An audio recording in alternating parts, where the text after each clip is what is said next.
అయింది, అనుకున్నదే జరుగుతోంది.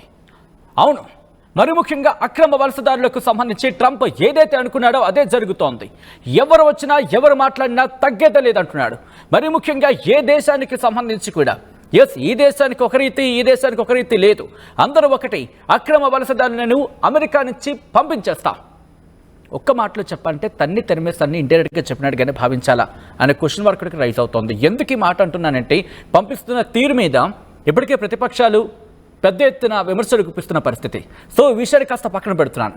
మరి కాసేపట్లోనే అక్రమ వలసదారులకు సంబంధించి ఫ్లైట్ ల్యాండ్ కాబోతోంది అంటూ కూడా తెలుస్తోంది.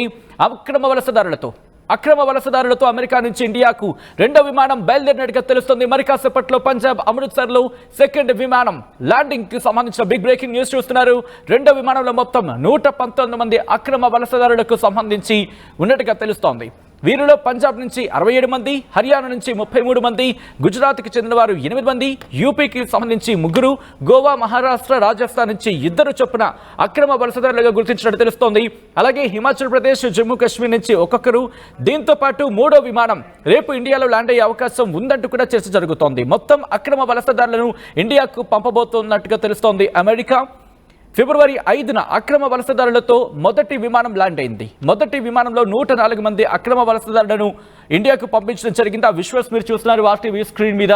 ఇటు అక్రమ వలసదారులకు సంబంధించి ఎవరిని కూడా వదిలిపెట్టేదే లేదంటున్నాడు ట్రంప్. ఎవరొచ్చి మాట్లాడినా ఇన్ని మాట్లాడినా, ఎందుకంటే ఆ డిస్కషన్కి సంబంధించి మనం చూడడం జరిగింది. కేంద్ర విదేశాంగ మంత్రి జయశంకర్ అక్కడ, అంటే ట్రంప్ ప్రమాణ స్వీకారం తర్వాత ఆయన దాదాపుగా కొన్ని రోజులు అక్కడే ఉన్నారు. జరుగుతున్న పరిణామాలకు సంబంధించి అక్కడ అధికారులతో మాట్లాడారు. అలాగే మరి ముఖ్యంగా ట్రంప్ ప్రభుత్వంతో మాట్లాడిన సందర్భం. ఈ నేపథ్యంలో అక్రమ వలసదారులకు సంబంధించి ఆయన రియాక్ట్ కూడా అయ్యారు. కేంద్ర విదేశాంగ మంత్రి రియాక్ట్ అయ్యారు. ఆ తర్వాత ఇటు ప్రధాని మోదీ కూడా కొద్ది రోజుల క్రితం రియాక్ట్ అయ్యారు. ఇక్కడ ఈ అంశానికి సంబంధించి ఆయన ప్రస్తావించారు. మరి ముఖ్యంగా అక్రమ వలసదారులు అంటే కొంతమంది మోసపోయి అక్కడికి వెళ్ళడం జరుగుతోంది. హ్యూమన్ ట్రాఫికింగ్ సంబంధించి అడ్డుకట్ట వేయాల్సిన పరిస్థితి ఉంది. ఇది కేవలం భారత్కో లేకపోతే అమెరికాకో ఇంకొక దేశానికి మాత్రమే పరిమితం కాదు. ఇది యావత్ ప్రపంచానికే పరిణమించిన సంకటం అంటూ కూడా ఆయన అభివర్ణించారంటే అర్థం చేసుకోవచ్చు. అంటే హ్యూమన్ ట్రాఫికింగ్ కట్టడి చేయకపోతే కనుక ఎవరికైనా ప్రమాదం తప్పదు అంటూ కూడా చెప్పుకొచ్చారు.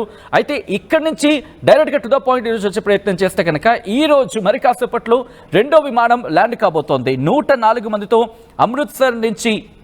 అమృత్సర్కి చేరుకుంది మొదటి విమానం. ఇప్పుడు మరికొంతమందికి సంబంధించి సెకండ్ లిస్ట్, ఇన్ఫాక్ట్ చెప్పాలంటే రెండో విమానం సెకండ్ ఫ్లైట్ మరి కాసేపట్లో ల్యాండ్ కాబోతోంది భారత్లో. అక్రమ వలసదారులతో అమెరికా నుంచి ఇండియాకు రెండో విమానం బయలుదేరింది. పంజాబ్ అమృత్సర్లో సెకండ్ విమానం ల్యాండింగ్ కాబోతోంది మరి కాసేపట్లో. రెండో విమానంలో మొత్తం 119 మంది అక్రమ వలసదారులను డిపోర్ట్ చేసినట్టుగా తెలుస్తోంది అమెరికా. దీంట్లో పంజాబ్ నుంచి 67 మంది, హర్యానా నుంచి 33 మంది, గుజరాత్ నుంచి 8 మంది, యూపీ నుంచి 3, గోవా, మహారాష్ట్ర, రాజస్థాన్ నుంచి 2 చొప్పున అక్రమ వలసదారులను ఉన్నట్టుగా తెలుస్తోంది. ఇక హిమాచల్ ప్రదేశ్, జమ్మూ కాశ్మీర్ నుంచి ఒక్కొక్కరుగా తెలుస్తోంది. 3వ విమానం రేపు ఇండియాలో ల్యాండ్ అయ్యే అవకాశం ఉందంటూ కూడా సమాచారం అందుతోంది. మొత్తం అక్రమ వలసదారులను ఇండియాకు పంపబోతోంది అమెరికా. అయితే ఇక్కడ అక్రమ వలసదారులకు సంబంధించి ఈ రెండో ఫ్లైట్ గురించి మాట్లాడుకుంటున్న సందర్భంలో ఒక పెద్ద ఎత్తున చర్చ జరిగింది. పంజాబ్ ముఖ్యమంత్రి భగవంత్ మాన్ కూడా రియాక్ట్ అయ్యారు. ఎందుకు అమృత్సర్లోనే దించాలనుకుంటున్నారు అంటూ కూడా ఇటు కేంద్ర ప్రభుత్వానికి సంబంధించి ప్రశ్నించిన సందర్భం. కేంద్ర ప్రభుత్వాన్ని ఆయన ప్రశ్నించారు. ఎందుకు పంజాబ్కి సంబంధించి ప్రతిష్టను దెబ్బతీయాలనుకుంటున్నారంటూ కూడా ఆయన ప్రశ్నించిన సందర్భంలో దీనికి సంబంధించి భారతీయ జనతా పార్టీ కూడా రియాక్ట్ అవుతోంది. భారతీయ జనతా పార్టీకి సంబంధించిన కొంతమంది కీలక నేతలు కూడా ఈ అంశానికి సంబంధించి కూడా రియాక్ట్ అయిన సందర్భం. సో దాని గురించి కూడా మాట్లాడుకునే ప్రయత్నం చేద్దాం. అయితే ఇక్కడ పంజాబ్కి సంబంధించి ఒకసారి మాట్లాడుకునే ప్రయత్నం చేసినప్పుడు అమృత్సర్కి సంబంధించి ఇప్పుడు ఇష్టం అంటే పంజాబ్లోని అమృత్సర్కి ఎందుకు తీసుకువస్తున్నారంటే కూడా చెప్పుకొచ్చినప్పుడు పంజాబ్ ఆర్థిక శాఖ మంత్రి హర్పాల్ చీమా కూడా భారతీయ జనతా పార్టీ ప్రభుత్వానికి సంబంధించి ప్రశ్నించడం జరిగింది. మీరు కావాలని పంజాబ్కి సంబంధించి ప్రతిష్టను దెబ్బతీయాలని ఇక్కడ పంజాబ్లో ల్యాండ్ చేస్తున్నారు, ఎందుకు గుజరాత్లో ఉన్న లేకపోతే ఎందుకు హర్యానాలో మీరు ల్యాండ్ చేయట్లేదంటూ కూడా ఇక్కడ భారతీయ జనతా పార్టీ ప్రభుత్వాన్ని ప్రశ్నించారు.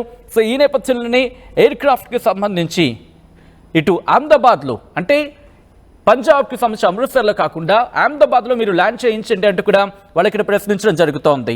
రైట్, ఇక్కడ నుంచి ఒకసారి ఫారెన్ సెక్రటరీ విక్రమ్ మిశ్రీ అయితే మాత్రం కన్ఫర్మ్ చేసిన పరిస్థితి. ఎందుకంటే అమెరికాకు సంబంధించి దాదాపుగా 847 మంది భారతీయ అక్రమ వలసదారులకు సంబంధించినట్టు కూడా గుర్తించినట్టుగా వీళ్ళకి సంబంధించి పంపించేందుకు రిమూవల్ ఆర్డర్స్ని పాస్ చేసినట్టుగా చెప్పుకొచ్చిన సందర్భం. సో ఈ నేపథ్యంలో అనాథరైజ్డ్ అంటే మరీ ముఖ్యంగా అక్కడకు వాళ్ళ జర్నీ విషయంలో కావచ్చు, వీళ్ళంటికి సంబంధించి వాళ్ళందరికీ పంపించే విషయంలో ఎటువంటి ఇబ్బంది లేదు అంటూ కూడా ఒక అంశానికి సంబంధించి ప్రస్తావించిన పరిస్థితి. గతంలో కూడా ఈ డిపోర్టేషన్ జరిగింది, అప్పుడు ఎటువంటి విధానంతో జరిగింది, ఇప్పుడు కూడా అటువంటి విధానంతో జరుగుతోందంటే హ్యాండ్ కఫ్స్ వేయడం అంటే చేతికి సంకెళ్ళు కట్టడం ఇది ఎంతవరకు సమంజసం అంటూ ఇటు పార్లమెంటు దద్దరిల్లింది మొన్న సభా సమయంలో.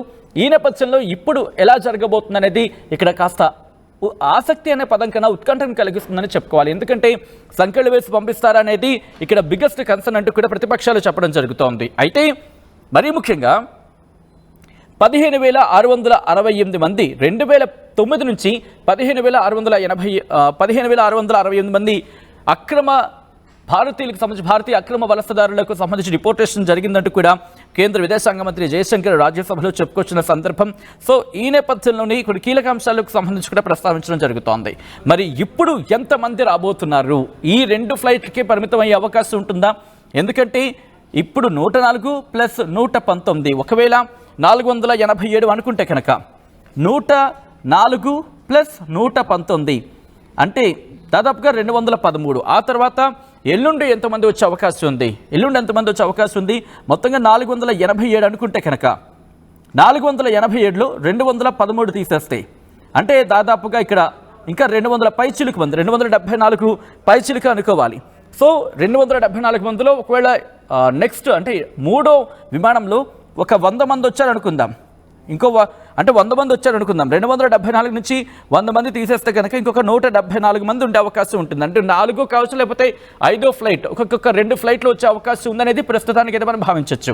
కేవలం ఇక్కడికి మాత్రమే పరిమిత అవకాశం ఉంటుందా అంటే కనుక బిగ్గెస్ట్ క్వశ్చన్ మార్క్ అని కనిపిస్తుంది. ఎందుకంటే 18,000 మందికి సంబంధించి ఇక్కడ ప్రశ్నించుకుంటున్న సందర్భం 18,000 మంది అక్రమ వలసదారులు అంటూ కూడా ఒక చర్చ జరిగిన నేపథ్యంలో వాళ్ళందరికీ సంబంధించి నెక్స్ట్ స్కెడ్యూల్ వచ్చే అవకాశం ఉందా, లేకపోతే ఇంకా స్క్రూటనైజ్ జరుగుతోందా, లేకపోతే భారత్ అమెరికాతో చర్చిస్తోందా, ఎటువంటి చర్చ జరుగుతోంది, ఎంతమంది అక్రమ వలసదారులు ఉన్నారు, మొత్తంగా వీళ్ళందరినీ ఎప్పుడు పంపించబోతున్నారు, 487 అనే అంశానికి సంబంధించి ప్రస్తుతం చర్చ జరుగుతోంది. ఒకవేళ ఇదే కనుక ఫైనల్ అయితే కనుక దాదాపుగా 4-5 ఫ్లైట్కి సంబంధించి పూర్తిగా డిపోర్టేషన్ అనుకోవచ్చు. కాదు అనే ఒక మాట కూడా వినిపిస్తోంది. ఈ నేపథ్యంలో ఈ అక్రమ వలసదారులకు సంబంధించిన డిపోర్టేషన్ ఇంకా కంటిన్యూ అయ్యే అవకాశం మాత్రం కనిపిస్తోంది. మరి ముఖ్యంగా ఇటు డిఫెన్స్ ఎయిర్ క్రాఫ్ట్ ద్వారా, ఇటు రక్షణ శాఖకు సంబంధించిన విమానాల ద్వారా, వాటి ద్వారా ఇటు ఈ డిపోర్టేషన్ కార్యక్రమానికి సంబంధించి మనం చూడొచ్చు.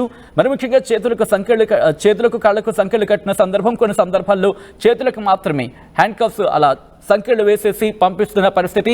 దీని మీద కూడా రాజ్యసభలో పెద్ద ఎత్తున చర్చ జరిగింది. ఇది కరెక్ట్ కాదు, ఇది ఎంతవరకు సమంజసం అంటూ అడిగిన సందర్భంలో అప్పుడు కేంద్ర విదేశాంగ మంత్రి జయశంకర్ కూడా సమాధానం ఇచ్చారు రాజ్యసభలో. ఇది ఇప్పటిది కాదు, గతంలో ఏం జరిగిందో అంటే ఇటు యూపీఏ హయాం నుంచి కూడా అక్కడి నుంచి ఎటువంటి పద్ధతి అయితే కొనసాగుతూ వచ్చిందో, లేకపోతే గతంలో ఎటువంటి పద్ధతి అయితే ఉందో అటువంటి పద్ధతి కంటిన్యూ అవుతుంది తప్ప కొత్తగా ఏం లేదు అంటూ కూడా ఆయన చెప్పుకొచ్చిన సందర్భం.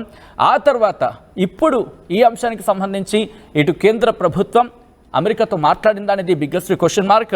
ఇది క్లారిటీ వచ్చే అవకాశం కనిపిస్తోంది. ఈ ఫ్లైట్ ల్యాండ్ అయిన తర్వాత ఏం జరుగుతుంది అనేది ఆసక్తికరంగా మారింది. కేవలం దీంతోనే ఆగే అవకాశం అయితే కనిపించట్లేదు. ఇంకొక ఫ్లైట్ వచ్చే అవకాశం ఉంది. ఎల్లుండి ఫిబ్రవరి 5న అక్రమ వలసదారులతో మొదటి విమానం ల్యాండ్ అయింది. ఆ తర్వాత అంటే ఆ విమానంలో 104 మంది అక్రమ వలసదారులు వచ్చిన పరిస్థితి. ఈ రెండో విమానంలో 119 మంది వచ్చే అవకాశం ఉందంటూ చర్చ జరుగుతోంది. దాంతోపాటు మూడో ఫ్లైట్ కూడా ఉండే అవకాశం ఉందంటూ తెలుస్తోంది.